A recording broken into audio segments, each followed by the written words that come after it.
Are you sick of people hanging out outside your front door? Never giving you a single second of peace? Well, I have good news for you, friend. A film has come along that gives us the answer to this problem. It's called The Woman in the Yard. It's a Blumhouse film. Regardless, I saw the film and I'm going to give you my thoughts in what will probably be a somewhat quick review. Let's begin.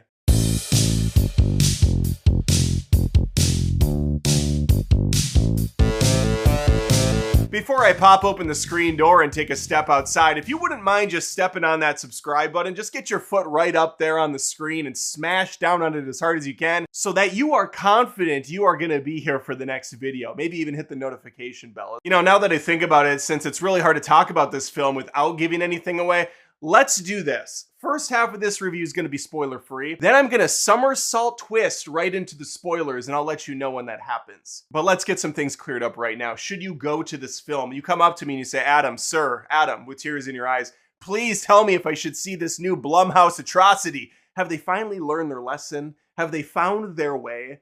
Well, to that I say, I don't know why I'm rhyming, no. But kind of also yes. This feels like Blumhouse trying their hand at a little bit of an A24 vibe. Because The Woman in the Yard is not your basic by-the-numbers horror schlock. It has some depth to it. It's got things to say. Now, whether or not those things are said clearly is up for debate, which I'll talk about later. But on its face, this movie is not very scary. It takes a freaking long-ass time to get anywhere. It's that dreaded PG-13. So the gore and the deaths are going to be very minimal. I mean, there's only like 5 people in this entire film. One of which is a creepy-ass lady who's dressed in all black like she's attending a funeral, camped out right in the front yard. Now, for someone like myself, I would say that's nothing a quick grab of the broom can't fix. Hey, get out of here! Get out of my yard! But for Ramona and her 2 children, it's a more difficult situation. You see, this family is grieving. We have a widowed mother and 2 children now fatherless. They're living on this fixer-upper farmhouse that he thought was a great idea. Thanks, Dad. And now they're stuck here with a busted-up car, some dog from all those old newspaper comic strips, and a brand new neighbor who decided to move in right out front. Now, I did preface this by saying this movie takes a good chunk of time to get going. The movie is less than an hour and a half. And yet it feels so much longer because of the slow, plodding nature to it. And it's at no fault of the cast. Danielle Deadwyler, yes, Dead is in her last name, gives a fantastic performance as the mother. You feel for this woman as she limps her ass around the house, trying to get food for the kids, trying to turn on the damn pilot light, trying to get the electricity working, and trying to get this dumb hoe out of the front yard. This is what we would call a psychological thriller, psychological horror, if you must. This woman in the front yard is not all that she seems. Mind games are going on. She's doing things with shadows and mirrors and reflections. And pretty soon, much like Ramona, you as an audience member are not going to know what the hell is going on. And I'm not sure by the time it is over, you ever truly figure that out.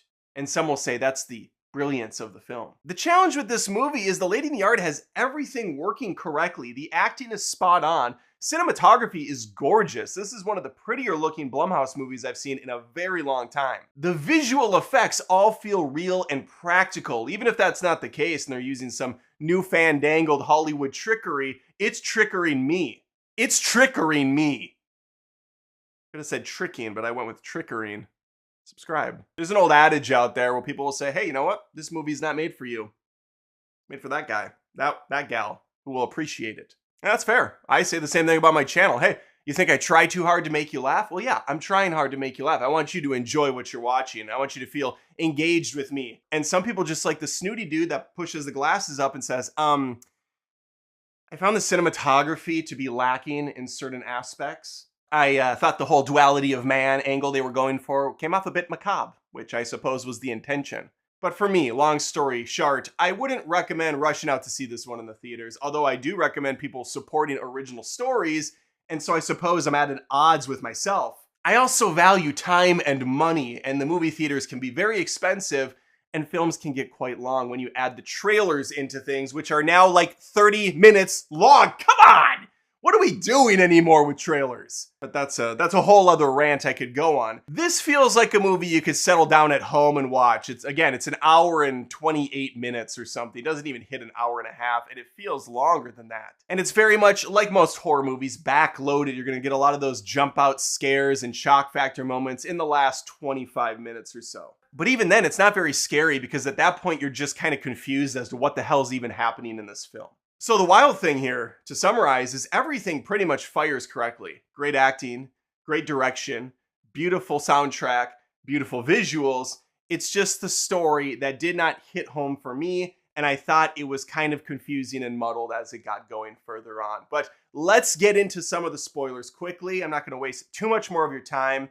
Thank you for watching if you don't want to go any further, but I just want to say, I get that it's a metaphor. I get we're doing the whole allegory thing. It's not my first time seeing a film like this. And while I do appreciate the fact that this woman in the front yard represents this haunted, tortured soul, this version of our main character, Ramona, that she cannot shake, a dark passenger of sorts. It's a clever idea, and using shadows and mirrors to reflect this version of herself was interesting. And so let that carry us to the end of the film where our Ramona is completely lost her mind. She goes through this bizarre black hallway, winds up in the very room she started at, where she's playing back a video of her and her husband laying on the bed, talking about the house and the ideas they have for it. And it's a beautiful, touching scene. But something's wrong.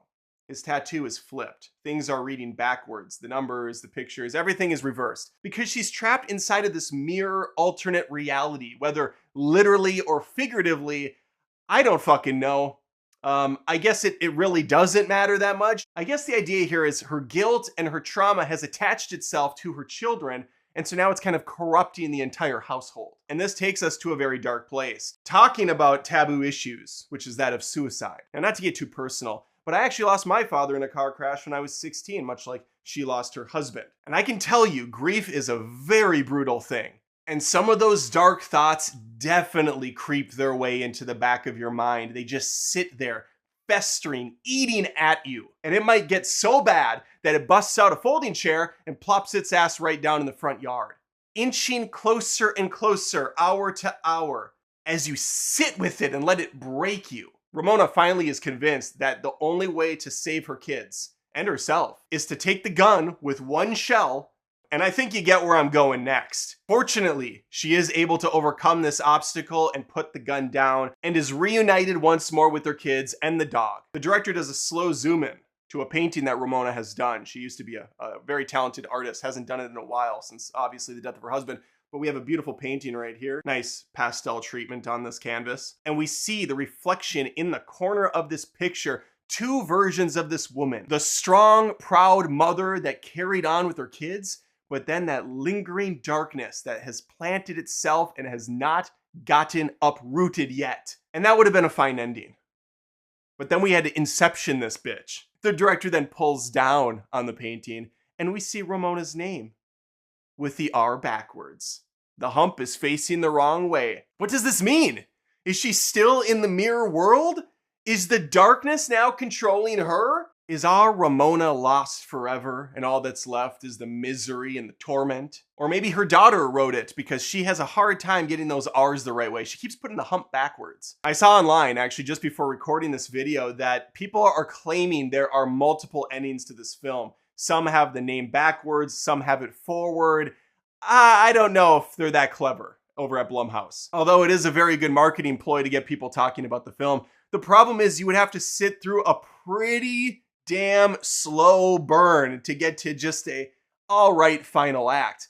Again, the pieces were all here for something truly special. I just think it missed the mark with the PG-13 and kind of the artsier approach that doesn't build to anything truly that haunting. A clever concept for sure, but one that does not quite stick the landing for me. Although others certainly will appreciate it, and I'm perfectly fine accepting that. We all have our own opinions. But for me, a little bit worse than it is better. Check it out on streaming if you, or go to theaters. Let me know in the comments. Please like the video if you, in fact, like this video. Hit the subscribe. I'm begging you, sir, ma'am, hit the subscribe. It takes a second. It's free of charge. Hit the notification bell so YouTube notifies you when more videos come out. I post movie reviews every single week on the channel. Sometimes I do rants roasts, live streams. It's all movies all the time.